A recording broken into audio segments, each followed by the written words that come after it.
Ya, pagi ini kita akan berbicara tentang hubungan antara pemetaan linear dalam kaitan dengan koordinat yang kita peroleh dari basis yang tertentu. Persisnya gini, kalau kita mempunyai dua ruang vektor atas F, V dan U katakanlah, kemudian kita tahu dimensi V itu sama dengan N, kemudian dimensi U sama dengan M, kemudian kita juga punya pemetaan linear T dari V ke U. Nah, karena kita melihat bahwa V itu berdimensi N, maka V dan Fn itu kan isomorfik. Dan isomorfik itu artinya apa? Keduanya itu pada dasarnya adalah ruang vektor yang sama. Sebagai ruang vektor, kita tidak perlu membedakan antara keduanya sebagai ruang vektor. Hal yang sama juga bisa kita katakan untuk U dan Fm. Jadi kalau kita melihat V, sebetulnya yang kita lihat itu adalah Fn, dan ketika kita melihat U, yang kita lihat adalah Fm. Ini hal yang penting gitu, terutama ketika kita bicara aplikasi misalnya. Kalau Anda melihat V itu adalah ruang vektor, misalnya ruang fungsi yang mungkin aneh-aneh begitu. Kalau Anda mau bekerja menggunakan komputer, susah komputer berhadapan dengan objek yang aneh-aneh. Tapi begitu Anda melihatnya sebagai vektor di Fn, katakan gitu, ya, artinya kita melihat sebagai sebuah barisan bilangan yang panjangnya n, itu komputer bisa kita buat mengerti gitu. Jadi T pemetaan linear dari V ke U, kemudian V itu sebetulnya sama dengan Fn, U sama dengan Fm, maka pertanyaannya adalah, mestinya sih ada gitu ya, pemetaan linear dari Fn ke Fm yang sama dengan T. Samanya di situ saya tulis dalam tanda petik, karena kita mesti memberikan makna, mesti memberikan pengertian untuk kata sama itu. Apa artinya psi ya? Saya gunakan simbol psi di situ. Apa artinya pemetaan linear psi dari Fn ke Fm? Itu pemetaan yang sama dengan T. Jadi maksudnya begini, ya, V dan Fn itu isomorfik, sehingga kita bisa katakan ruang vektor yang sama. U dan Fm itu isomorfik, kita bisa katakan U dan Fm itu ruang vektor yang sama. Nah, sekarang kita ingin melihat pemetaan linearnya juga ada yang sama seperti itu. Ya, jadi kita bertanya, apa artinya sama di sini? Nah, tidak terlalu susah. Kalau Anda saya minta menebak lagi gitu di sini, kira-kira arti sama apa? Ya, jadi kalau misalnya kita bisa gambarkan di sini, kita melihat di sini V, kemudian di sini ada U kan? V itu sama dengan apa? Ya, V sama dengan Fn, kemudian U sama dengan Fm. Di sini ada pemetaan T kan?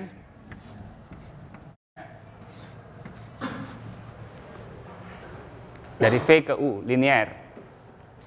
Nah, kita mengharapkan di sini ada psi,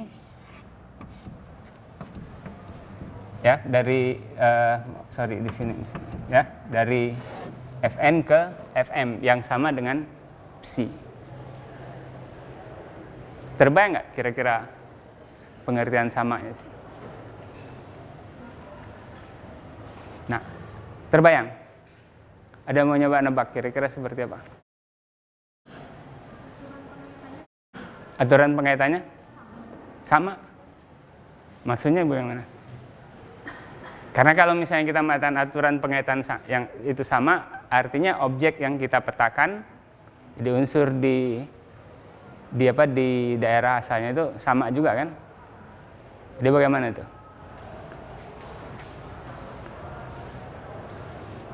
Ya, Anda lihatlah. Kalau kita lihat di sini, kita ambil satu unsur di sini kan sembarang ya, satu unsur di domain di daerah asal V, katakan di sini. Ini kita petakan kemana? Oke. Unsur U yang mana? Kan nggak semua unsur U kan? V-nya tertentu di sini. Apa? TV. Oke.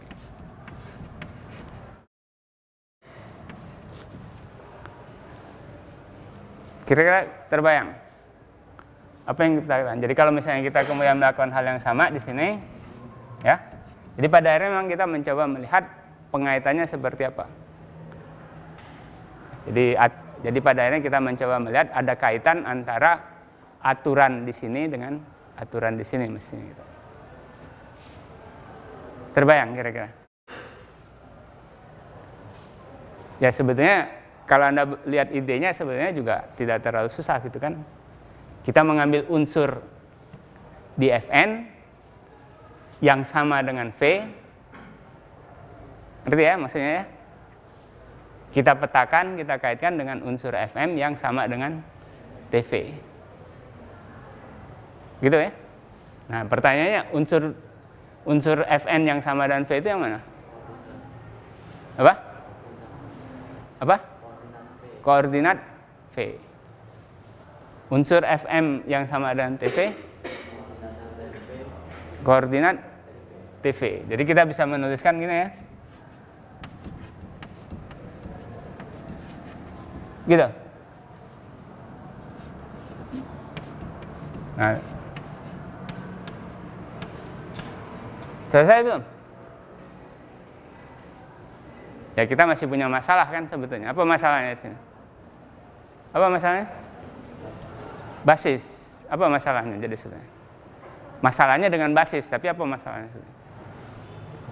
Atau koordinatnya terhadap apa? Koordinat terhadap apa? Jadi dengan kata lain basisnya bagaimana? Gimana? Basisnya gimana? Basisnya? Basisnya apa? Ya pertanyaannya coba kalau Anda lihat di situ. Kita udah bicara basis belum di sana? Jadi sebetulnya apa masalahnya dan basis di sini? Basisnya? Ya kalau ditanya dengan pertanyaan yang lain sebenarnya, Anda punya basis nggak? Punya basis nggak? Punya basis nggak? Mana basisnya? V pasti punya basis, U pasti punya basis. Tapi sekarang sebetulnya kita tuh kalau misalnya Anda lihat ya kita mau bekerja gitu. Kita sudah punya basis belum sekarang? Belum. Ya, jadi pertanyaannya sekarang atau masalahnya sekarang adalah kita perlu punya basis. Sebenarnya bukan kita ya, tapi ruang-ruang vektornya yang perlu punya basis di situ. Apa yang dilakukan kalau gitu? Ya sudah, kita buat aja basis gitu kan. Jadi kita ambil basis di sini, X itu basis, ya betul ya, X basis U. Saya yang seperti ini kadang-kadang terbalik-balik. Anda nanti apa yang saya tulis, Anda perlu kritisi, bacanya dengan kritis. Y basis bagi V, nah saya memerlukan nama untuk unsur-unsur Y sebetulnya. Yang X gimana? Saya tidak memerlukan, ya. Nanti Anda lihat kenapa di sini. Jadi di sini saya tulis Y ini Y1 terus sampai Y berapa? Berapa dimensinya? N. Dimensi V adalah N, sehingga ya kita nomori unsur-unsur Y itu dengan 1 sampai N. Sekarang kita punya basis. Apa yang kita lakukan di sini?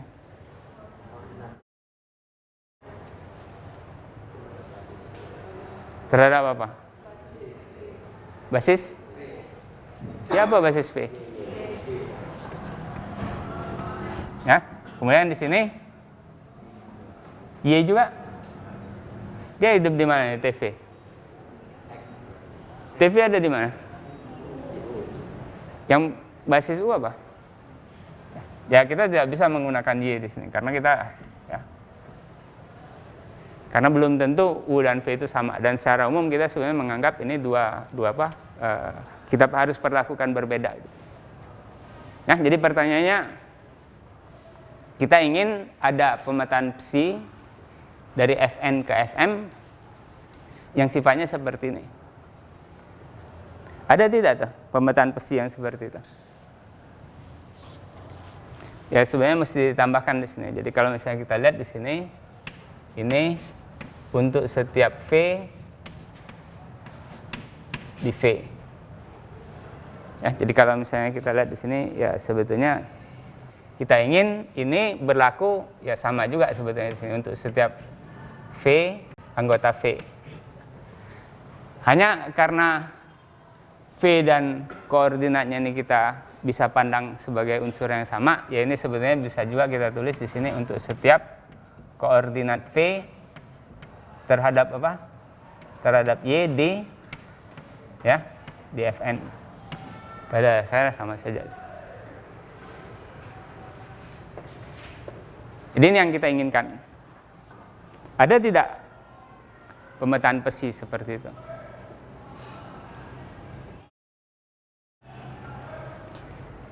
Sebetulnya kalau Anda melihat yang seperti ini, kita bisa melihat bahwa ini bisa kita lakukan gitu. Cuman saya tidak tahu apakah Anda bisa melihatnya dengan cukup baik gitu ya. Jadi kalau misalnya saya gambarkan seperti ini, di sini VU, kemudian di sini apa? Fn, kemudian di sini Fm, ya. Dari sini, ya, dari V ke U ini kita punya pemetaan kan, linier. Kita beri simbolnya seperti ini. Ya, maksudnya T itu pemetaan dari V ke U. Sementara kita lihat sebagai pemetaan saja. Nah, kemudian dari V ke Fn ada pemetaan? Pemetaan yang bagaimana sebetulnya? Ya, gini ya, yang kemarin kita lihat ya. Jadi kalau misalnya Anda lihat dari V ke koordinatnya terhadap Y, kita mempunyai pemetaan yang namanya apa? Namanya apa? Isomorfisme. Ya. Oke, kita beri nama apa di sini? Ya, kemarin pakai nama V kan? Tapi mungkin di sini nanti saya lihat di sini kita pakai aksen kayaknya di sini. Nanti saya memerlukan yang lain. Jadi V ini isomorfisme. Ya, jadi kalau Anda lihat isomorfisme bagaimana memetakan vektor V di V besar ke koordinatnya terhadap Y. Jelas ya? Di sini bagaimana? Ya, sama juga. Di sini kita bisa membuat ya sebenarnya pemetaan yang sama di sini. Unsur U di sini kita petakan ke koordinatnya terhadap X. Ya, jadi saya kira nanti kita lihat lah, mudah-mudahan tepat di sini ya. Jadi saya masih menggunakan V-nya di sini gitu. Ini juga isomorfisme kan? Ya. Jelas ya? Nah, pemetaan ini ada sebetulnya. Bagaimana kita melihatnya?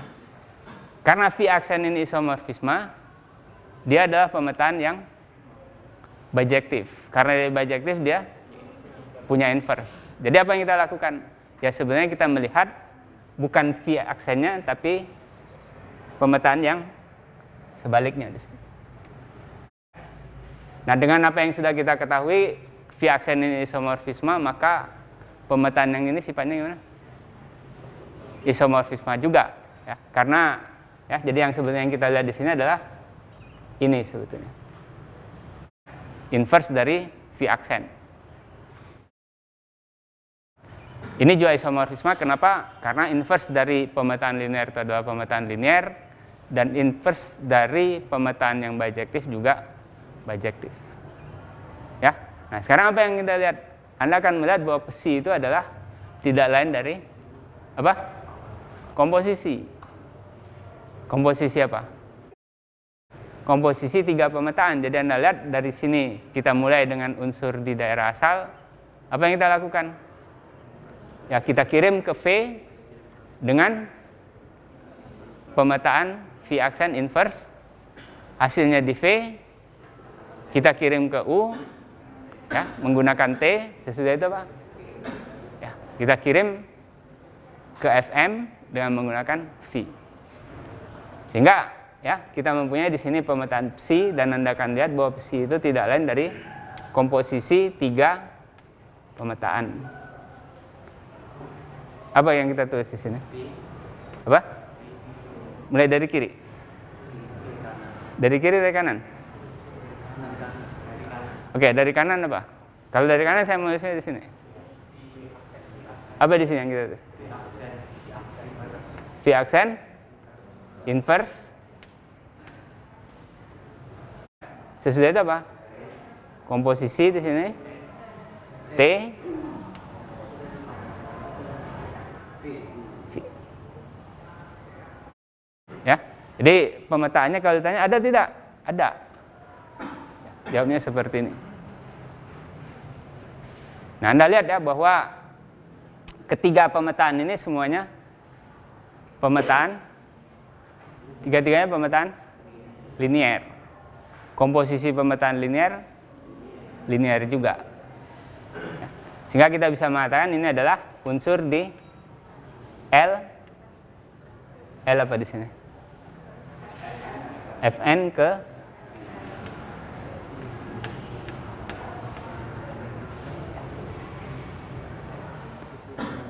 gini ya. Paham? Ada yang masih bingung? Ada yang bingung nggak? Nggak ada yang bingung? Cukup jelas? Ya. Ya kan sudah saya katakan, kalau kita mempunyai yang namanya pemetaan itu kan ada tiga objek yang harus kita punyai kan? Kenapa? Ya, kan udah dikatakan kan? Pemetaan itu kan ada tiga. Ada daerah asal, daerah sasaran, satu lagi apa? Aturan pengaitan. Salah satu dari tiga ini berbeda, maka pemetaannya juga harus berbeda.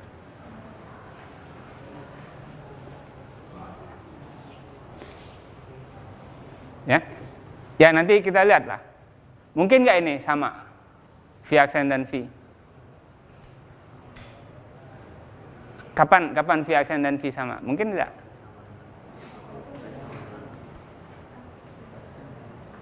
Kapan? Apa? Apa yang sama? V dan U. Ya, cukup. V dan U-nya sama, V aksen dan V pasti sama. Ya, kalau V dan U sama, ininya gimana? N dan M-nya sama, cukup. Lapangannya? Ya, lapangannya kita sudah asumsikan dari awal bahwa semuanya atas lapangan F ya. Atas lapangan yang sama. Kalau Anda bekerja di sini dan menggunakan lapangan yang berbeda, ya jadi sulit gitu ya. Cukup nggak ini V sama dan U untuk memperoleh V aksen dan V itu dua isomorfisme yang sama? Ya cek aja lagi sekarang. Daerah asal sama nggak? Daerah sasaran sama. Aturan benar sama? Benar sama? Coba kalau Anda lihat V aksen ini apa nih? Yang di sini apa di sini? Koordinat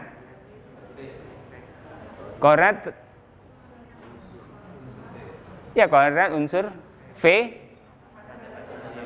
Oke. Kalau di sini, jadi aturan pengaitannya sama tidak? Aturannya sama tidak? Jadi kalau Anda lihat V dan U sama, aturan pengaitannya ikut sama? Pasti sama? Pasti sama nggak? Basisnya harus sama. Ya? Apa? Yang perlu kita tambahkan? Basisnya harus sama juga. Jadi kalau Anda tanya apakah V aksen dan V itu akan sama, jawabnya mungkin. Kapan? Kalau V sama dengan U. Cukup? Belum. Harus ditambahkan satu kondisi lagi. Apa kondisi yang kedua? Ya, jadi kalau misalnya kita lihat di sini dengan menggunakan notasi yang ada di sini, X dan Y harus sama. Ya, jadi kita bisa simpulkan di sini V aksen sama dengan V. Syaratnya apa? Jika V sama dengan U dan X sama dengan Y. Ya, jika ini. Kalau sebaliknya gimana? Kalau V aksen sama dengan V, V-nya harus sama dengan U nggak? X harus sama dengan Y nggak? Harus nggak?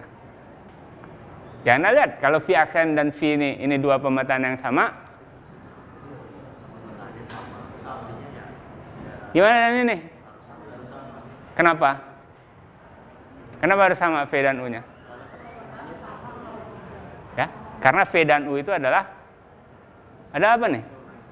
Ya, ini adalah domain bagi dia harus sama ini kan? Kemudian ini perlu sama nggak? Harus sama nggak? Perlu, harus sama. Kenapa? Ya bukan daerah sasarannya, apa? Apa yang apa?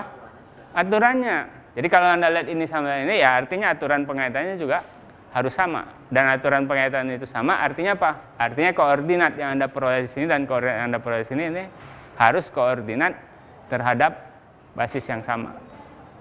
Jadi kita mempunyai di sini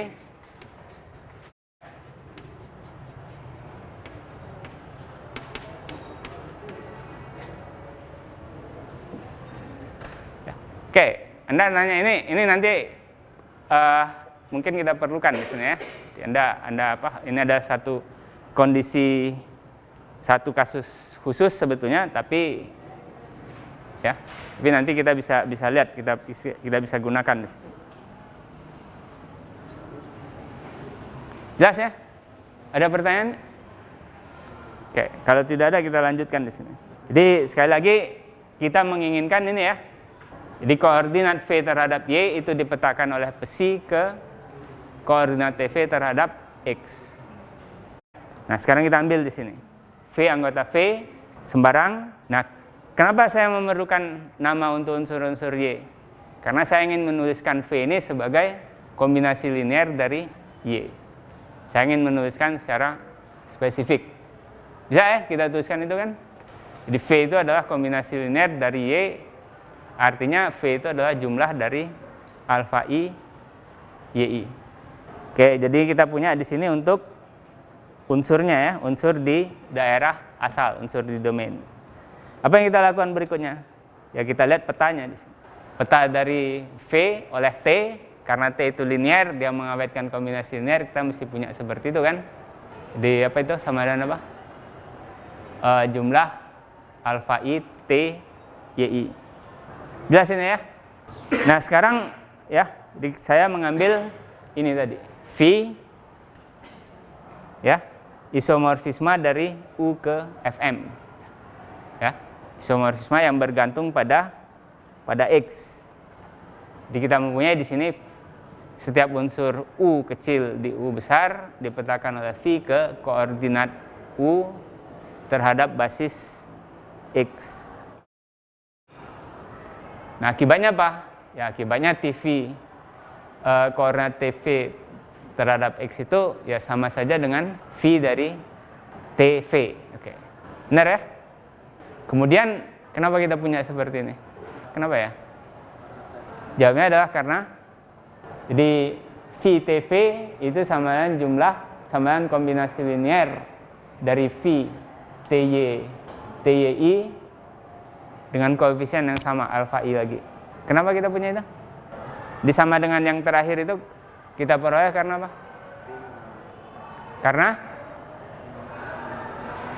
Karena V-nya bagaimana? Linear. Kan dari itu ditunjukkan itu kan, V-nya linear kan? Ya, V-nya isomorfisme, jadi artinya dia linear dan bijektif. Nah, sesudah itu ya kita kembalikan lagi ya. Jadi kita kembalikan lagi notasi V menjadi notasi koordinat. Ya, kita hanya menukar saja sih di situ. Ya, karena VU itu sama dengan koordinat U terhadap X.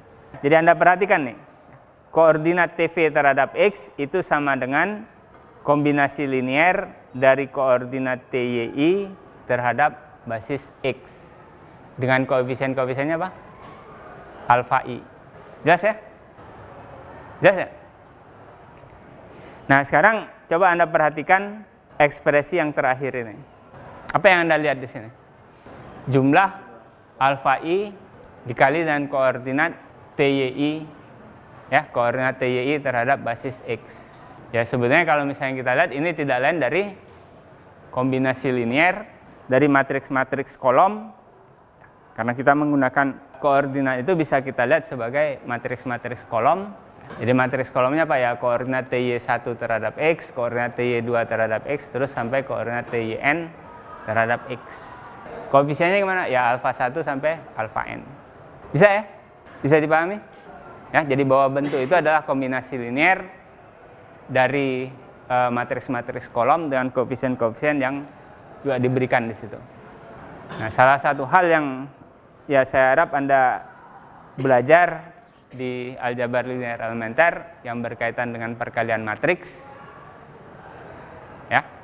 Jadi bahwa kombinasi linier dari kolom-kolom seperti itu, ya, kombinasi linier dari matriks-matriks kolom dan koefisien-koefisien seperti ini, itu bisa kita pandang, bisa kita lihat sebenarnya sebagai perkalian matriks. Bisa nggak melihatnya? Anda kalau mengalihkan dua matriks di sini, katakanlah matriks A dan B. A ini ukurannya M kali, ya sebut aja M kali R misalnya di sini. Kemudian B ini ukurannya R kali N. Bagaimana Anda mengalihkan A dan B? Apa? Baris kali kolom? Baris kali kolom? Hanya itu? Ya, oke. Jangan dicampur. Karena kalau Anda campur seperti ini nanti Anda jadi bingung. Ya biasanya kalau Anda lihat sepertinya Anda mengalihkan ini kan Anda ambil baris-baris matriks A, kemudian diapakan? Ya, Anda kalikan dengan kolom-kolom dari B. Tapi kita bisa melihat dengan cara lain sebetulnya di sini. Ya, jadi Anda melihat kalau Anda mengalihkan baris dengan kolom di sini, Anda akan memperoleh apa? Ya, Anda akan memperoleh komponen-komponen. Jadi sel-sel matriks AB itu bisa Anda isi gitu. Jadi komponen yang pertama, komponen baris pertama, kolom pertama itu adalah hasil perkalian baris pertama matriks A dengan kolom pertama matriks B. Dan seterusnya ya. Hanya itu kita misalnya? Ya jawabnya jangan. Karena kalau Anda tahunya hanya itu, Anda rugi itu sebetulnya. Nah, sebenarnya mestinya Anda belajar pada waktu Anda melakukan yang namanya operasi baris elementer. Operasi baris elementer itu kita lihat sebagai apa? Perkalian matriks dengan apa? Ingat nggak? Kalau Anda melakukan operasi baris elementer, itu sebetulnya Anda bisa melihatnya sebagai perkalian matriks dengan apa? Matriks elementer. Matriks elementernya di sebelah mana? Sebelah kiri, sebelah kanan? Matriks elementernya. Ketika Anda melakukan operasi baris elementer. Matriks elementernya sebelah mana? Kiri atau kanan? Sebelah kiri. Apa yang Anda lihat sebetulnya? Bagaimana matriks elementer itu bekerja terhadap matriks yang di kanan? Yaitu yang namanya operasi baris elementer. Sebetulnya yang Anda lakukan itu adalah Anda membuat kombinasi linier dari baris-baris matriks B dengan koefisien dari mana? Ya, koefisien Anda ambil dari baris matriks yang di kirinya. Ya, jadi dari sini Anda bisa lihat kalau kita ingin melihat perkalian A kali B ini, ya, kita bisa memperoleh baris pertama matriks AB itu sebagai kombinasi linier dari baris-baris B dengan koefisiennya datang dari baris pertama matriks A. Ingat itu. Mungkin nggak eksplisit diberikan itu di aljabar linear elementer, tapi sebetulnya ini sesuatu yang mestinya esensial di situ ya. Anda mestinya bisa tangkap di situ. Cuman mestinya sih dosennya ngomong gitu. Ya. Sebaliknya gimana?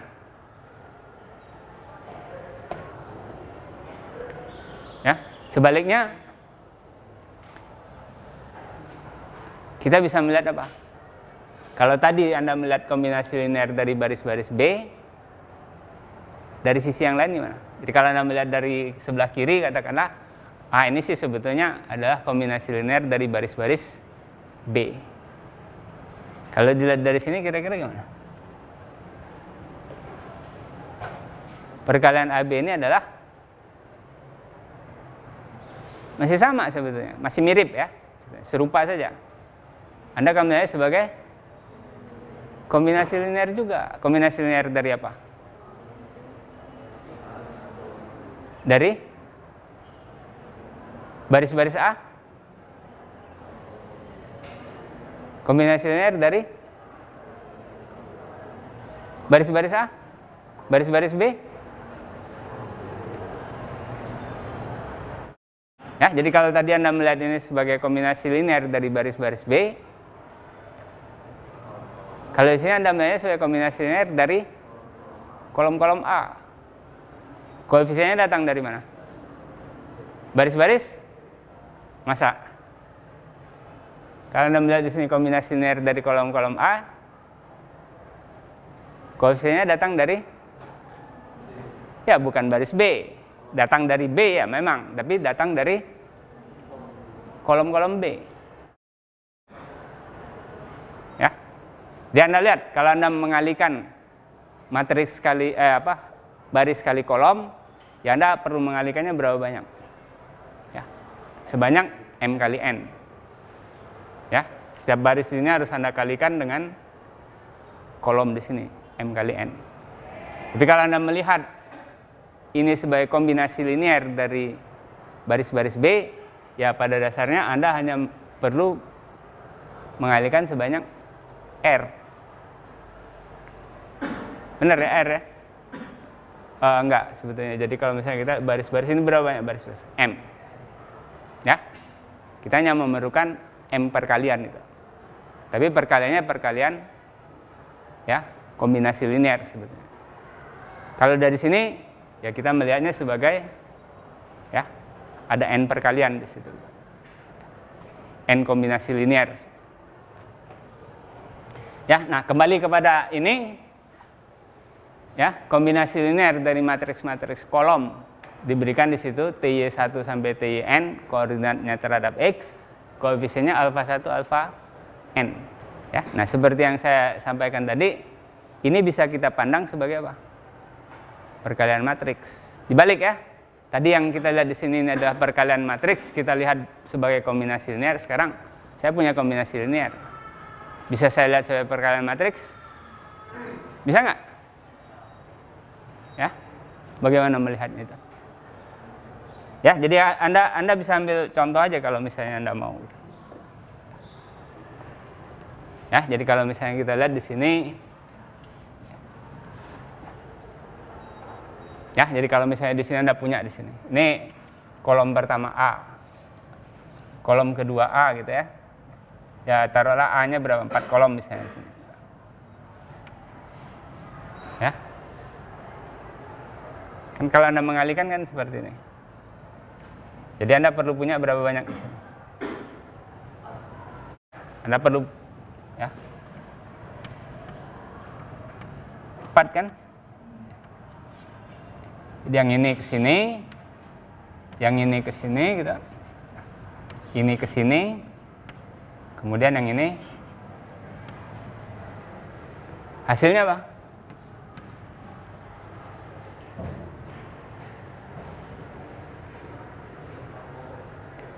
Kombinasi linear dari kolom.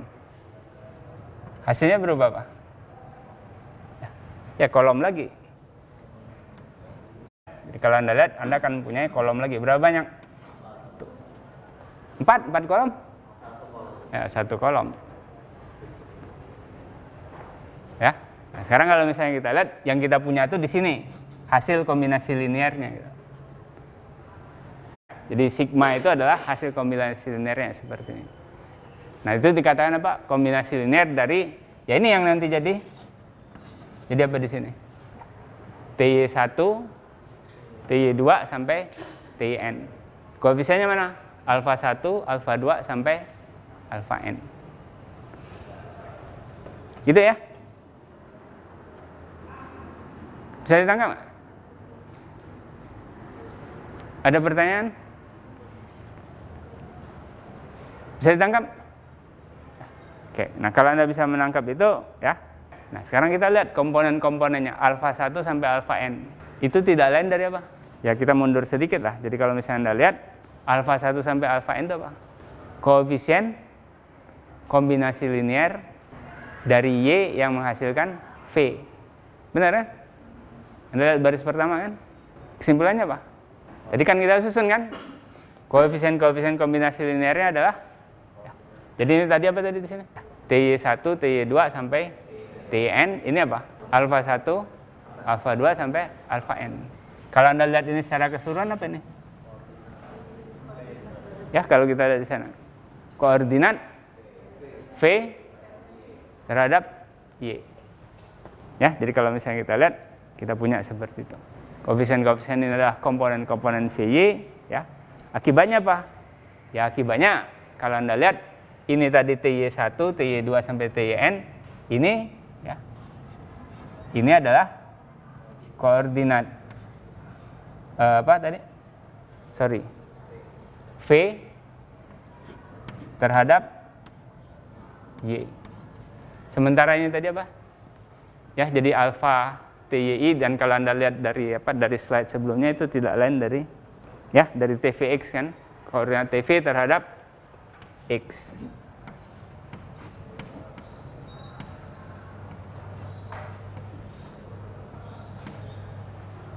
Ya. Jadi yang ini tadi koordinat TV1 T berapa? TY1 terhadap X ya. Ini koordinat TY1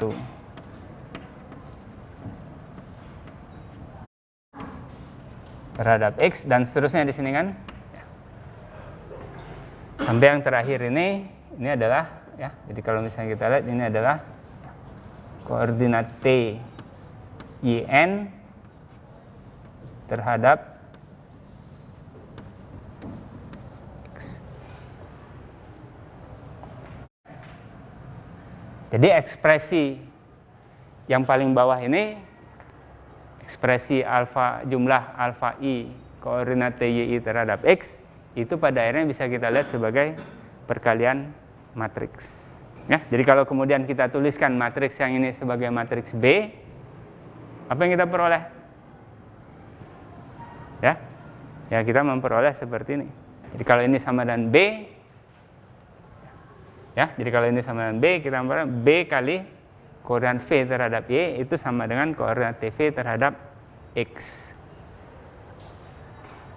Ya, jadi Anda lihat yang paling kiri dan yang paling kanan sebagai kesimpulannya. Jelas itu? Nah, akibatnya apa? Kenapa ini jadi psi koordinat V terhadap Y? Datangnya dari mana? Ya, karena kita menginginkan apa tadi? Psi dari V koordinat V terhadap Y itu sama dengan apa? Ya, sama dengan koordinat TV terhadap X. Ya. Jadi kalau Anda lihat di situ, psi VY itu, psi koordinat V terhadap Y itu adalah yang paling kanan ini kan.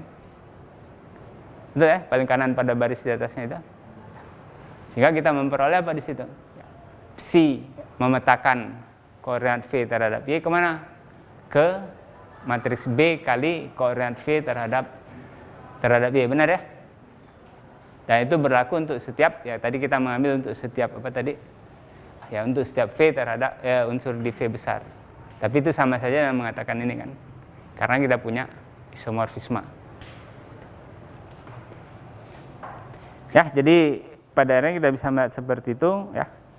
Kita sudah katakan tadi bahwa psi ini adalah pemetaan linear dari Fn ke Fm ada barangnya lewat sini, dan sekarang kita bisa memberikan apa yang kita berikan pada R di sini.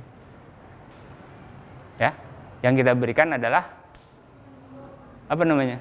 Yang terakhir, kita memberikan aturan pemetaannya, aturan pengaitannya di sini. Jadi kalau ditanya sekarang, ini apa nih? Ya kita bisa menjawab, ya. Yang kita peroleh di sini adalah perkalian antara matriks B, ya, dengan koordinat V terhadap Y. Gitu ya. Nah, sekarang kalau misalnya Anda perhatikan psi ini tadi, ini yang kita diskusikan di awal tadi. Ketika kita membuat seperti ini, kita memerlukan basis-basis Y dan X. Ingat ya tadi ya? Ketika Anda belum punya basis, Anda nggak bisa nih memperoleh koordinat terhadap siapa gitu. Karena yang namanya koordinat itu relatif terhadap basis. Jadi kita akan melihat bahwa psi itu bergantung pada Y dan pada X. Selain dari bergantung kepada T ya tentunya ya. Nah, Anda ya tentu sudah tahu di sini bahwa matriks B itu disebut matriks penyajian pemetaan T terhadap basis Y dan X. Dan kemudian kita tuliskan ini dengan notasi seperti ini ya, TYX. Jadi apa namanya? Basis untuk Y itu basis untuk apa? Daerah asal atau daerah sasaran? Daerah asal. Mudah-mudahan sama. Kalau berbeda ya saya harus merevisi ini lagi. Jadi sekarang kalau misalnya Anda ditanya, coba berikan matriks B. Apa yang Anda lakukan?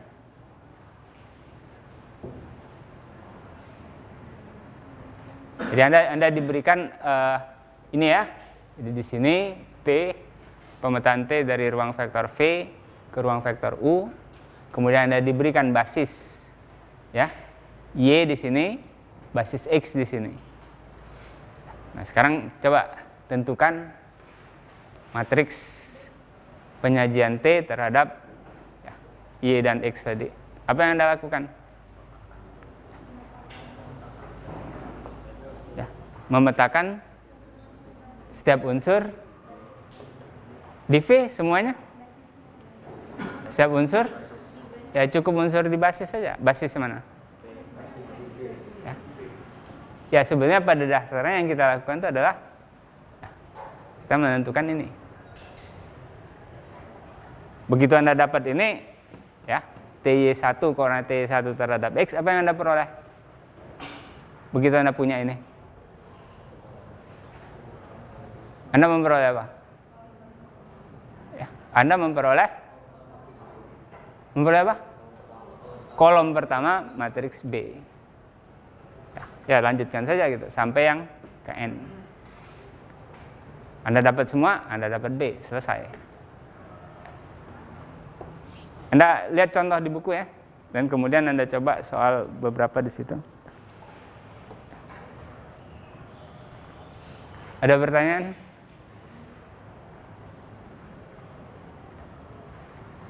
Ya. Nah, jadi kalau misalnya kita lihat ya sebetulnya kita memperoleh di sini apa? Anda diberikan pemetaan linear T, sekarang kita mempunyai pemetaan yang sama sebetulnya, ya, di sini.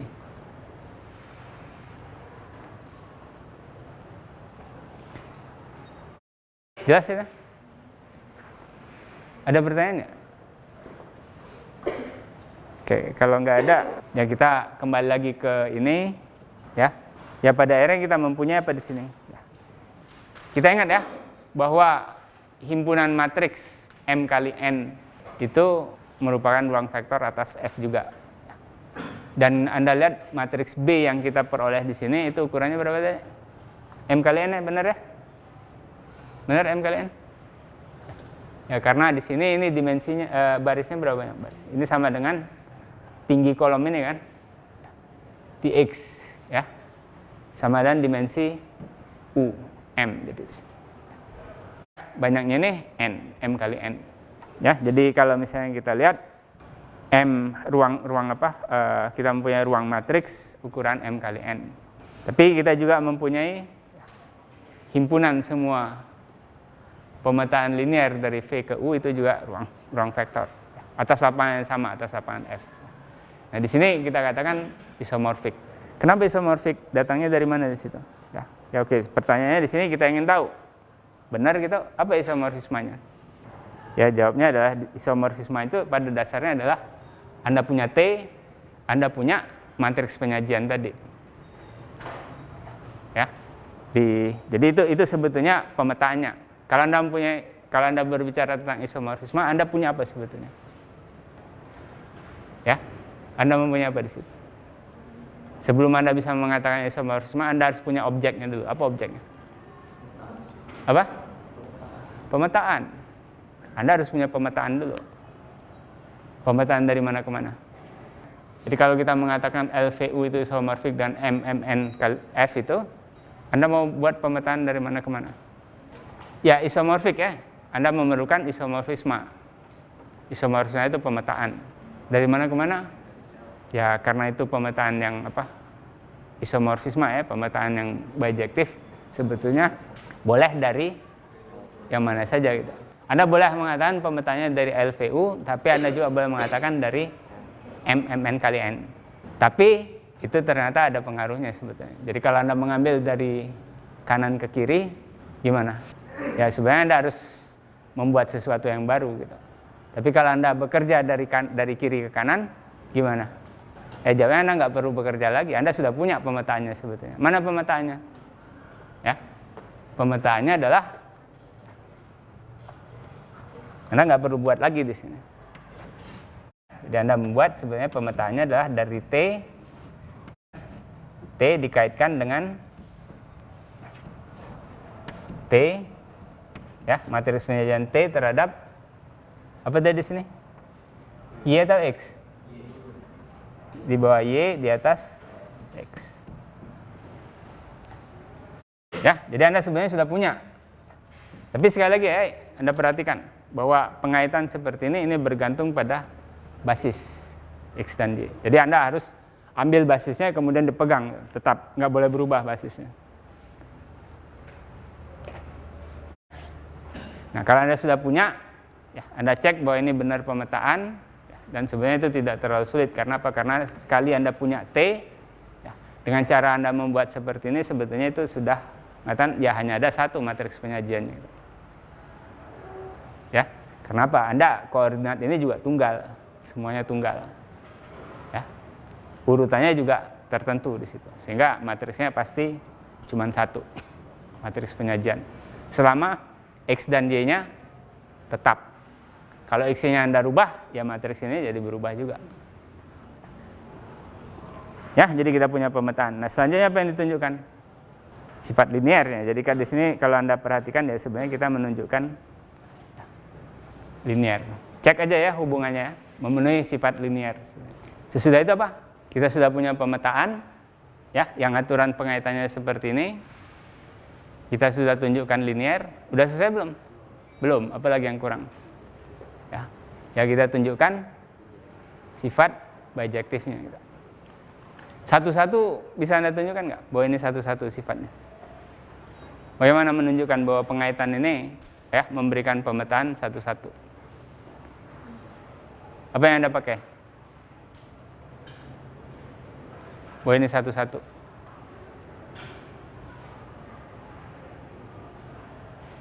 Ya, Anda mau ngambil dua unsur di sini, ya, kemudian tunjukkan bahwa kalau dia sama di sini, petanya sama, maka dia harus sama. Itu pada dasarnya ketika Anda bekerja dengan pemetaan linear, ya, ada cara lain yang secara umum yang seringkali lebih mudah. Apa yang kita lihat?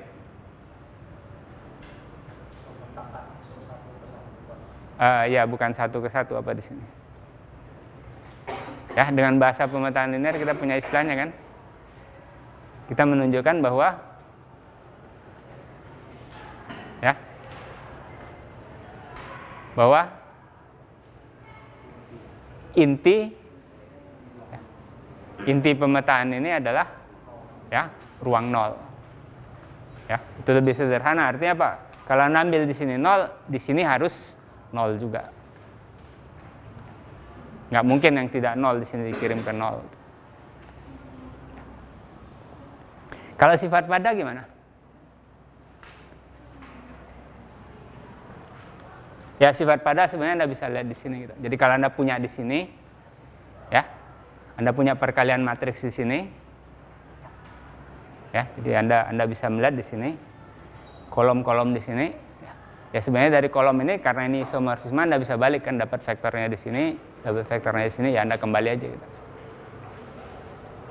Ya, sehingga akhirnya apa yang kita peroleh? Ya, kita mempunyai sebetulnya LVU itu isomorfik dengan ruang matriks M kali N.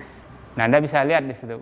Jadi ruang pemetaan linear LVU itu dimensinya berapa? Ya, sama dengan dimensi ruang matriksnya kan, karena isomorfik. Berapa dimensinya? Ya, M kali N. Oke, nah sekarang ini sebetulnya sifat yang lain yang juga kita perlukan di sini. Ya. Jadi kalau kita mempunyai 3 ruang vektor U, V, dan W, kemudian kita mempunyai 3 basis untuk masing-masing ruang vektor tadi. Kemudian ya sebetulnya pada dasarnya kita mempunyai 2 fungsi yang bisa kita komposisikan di sini. Jadi Anda lihat di sini kalau S-nya itu dari W ke V, T-nya dari V ke U, kita mempunyai komposisinya gimana? T komposisi S, itu betul ya? Ini seringkali terbalik-balik di UVW V. Ya, saya ambil gini aja. Yang dari W ke V apa? Oh, dibalik aja di sini.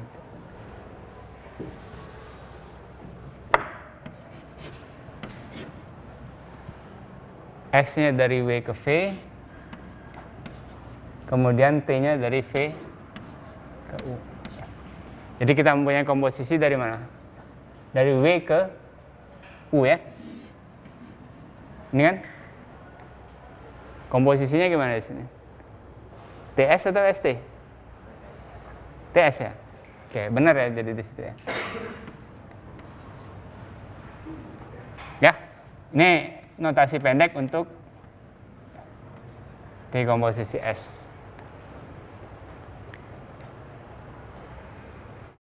Ini linear, komposisinya juga linear. Nah, sekarang kalau kita lihat TS-nya dari W ke U, kita mempunyai apa di sini? Jadi kita mempunyai di sini basis untuk W apa? Z. Z di bawah ya sini. Oke. Kemudian basis untuk U ya. Apa itu? X. Ya, benar lah. Kemudian di sini apa? Ya. T. T-nya dari mana? V ke U. Ya. Jadi di sini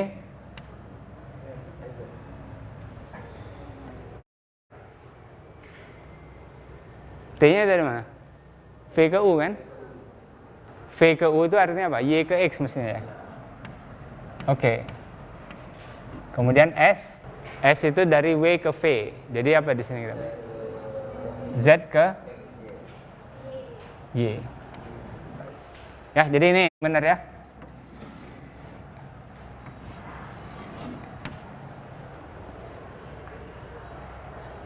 Jadi kita punya matriks penyajian untuk T komposisi S itu seperti ini.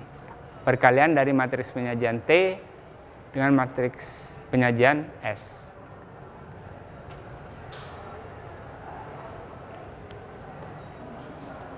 Ya, ada pertanyaan?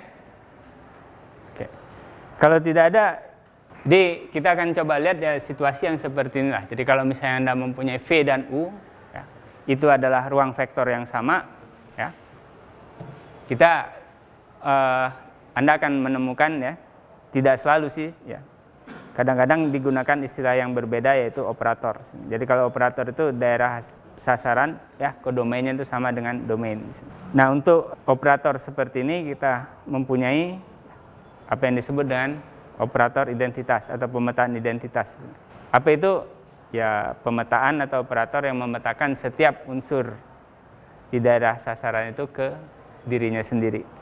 Nah, kalau tidak ada kerancuan di sini tentang daerah asal dan sasaran, di sini kita cukup menuliskan I ya, jadi, untuk operator identitas itu. Jadi bukan IA gitu. Kalau kemudian pemetaan kita itu selain dari domain ke kodomain yang sama juga linear, maka kita katakan kita mempunyai operator linear. Kita sebutnya operator linear di V. Nah, pemetaan identitas itu adalah pasti linear di situ. Ya.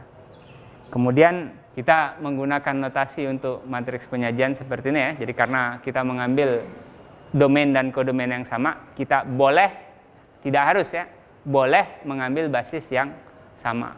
Nah, kalau kita mengambil basis yang sama ya kita cukup tuliskan satu kali saja di situ Tx. Nah, yang berikutnya yang kita ingin bicarakan itu adalah ya apa yang disebut dengan perubahan koordinat. Di perubahan koordinat itu ya terjadi pada satu ruang vektor. Kenapa koordinat berubah? Ya jawabnya karena basis yang kita pakai berubah. Ya, jadi kalau misalnya kita mengambil basis 2 buah di sini, atau kalau mau kita juga bisa mengatakan kalau misalnya saya punya basis 1, setelah saya mau ganti basisnya. Akibatnya apa ya? Secara umum koordinatnya berubah. Apa yang terjadi di sini? Kalau misalnya kita lihat ya sebetulnya kita menginginkan ada matriks B sehingga ya, apa yang tadi kita punyai sebagai ya jadi kita maunya bekerja di sini juga di sini. Kalau ini V dan U sama, kemudian di sini apa yang terjadi di sini? Kita bisa memandang seolah-olah ini dua ruang vektor yang berbeda. Kenapa? Karena basisnya berbeda gitu ya. Jadi kalau mau dilihat ya seperti itu juga. Nah, sebetulnya kalau Anda perhatikan di sini ya, kita ingin mencari matriks B, matriks persegi kali ini. Kenapa? Karena dimensi domain dan kodomainnya sama. Jadi matriksnya pasti persegi kan? Dan kita ingin apa? Ya, yang berbeda itu ya hanya koordinat yang muncul karena basisnya berbeda itu tadi. Ya. Nah, kalau Anda perhatikan ini matriks B-nya selalu ada tidak? Ada nggak matriks B-nya? Ya sebenarnya kalau Anda perhatikan bentuk yang seperti itu, BV sama dengan Vx, kemudian Anda lihat dalam bentuk yang seperti ini, kira-kira apa? Ya, ini kalau Anda lihat di sini aja.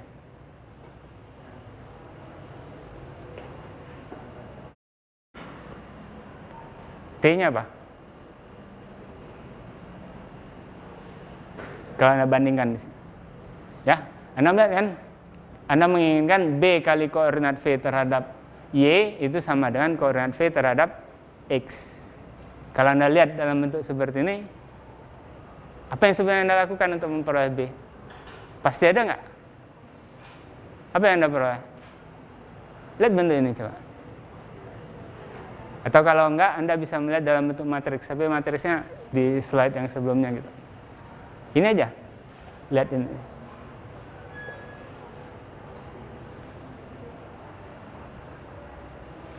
Ya, jadi ini unsur di daerah asal, unsur di domain Anda lihat di sana. Kemudian unsur di daerah sasaran kodomain, apa yang di sana kita? Gimana dapat B? Apa yang Anda lakukan?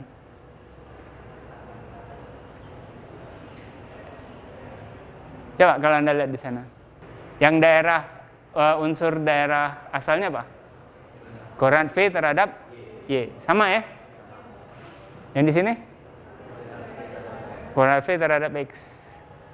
Gimana caranya jadi?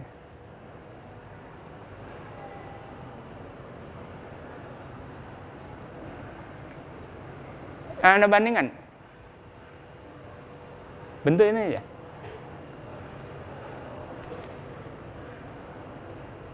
Apa yang Anda inginkan di sini? Apa? Hasil di sini yang Anda lihat apa di sana? Pengennya apa? Koordinat V terhadap X. Bagaimana caranya Anda memperoleh di sini jadi koordinat V terhadap X?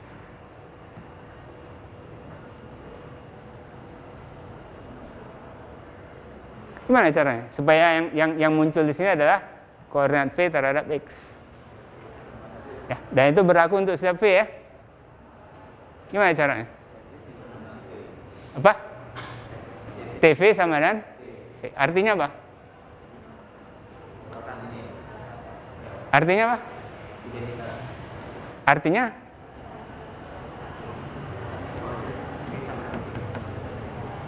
T-nya operator identitas. Ya, kalau Anda lihat ada nggak? Ya ada. Caranya gimana? Ya sebenarnya kita kenakan apa yang kita bicarakan di sini dengan kita mengambil B itu matriks identitas. Nah, kemudian di sini kalau Anda lihat ya kita juga bisa bicara tentang sifat-sifatnya ya. Ya, apa yang sudah kita munculkan tadi ya kita lihatlah di sini. Jadi kalau misalnya Anda lihat sebentar, ya, kita mempunyai apa? Kalau Y itu adalah Y1 sampai YN seperti tadi juga, maka kolom ke J-nya itu adalah ya hanya koordinat Y terhadap X. Jadi ini ya, jadi T-nya itu ya betul-betul identitas di situ. Akibatnya kita punya ini. Ya, jadi matriks B-nya sebenarnya cuma itu, dan itu menunjukkan apa? Ya matriks B-nya selalu ada. Nah, kita katakan B adalah matriks perubahan koordinat dari Y ke X. Kenapa? Ya kalau Anda lihat perkalian yang di atas itu, ya, jadi yang dikalikan itu yang masuk apa? Koordinat terhadap Y, kemudian yang dikeluarkan apa? Koordinat terhadap X. Oke, saya kira kita berhenti sampai di sini. Sampai hari Rabu ya.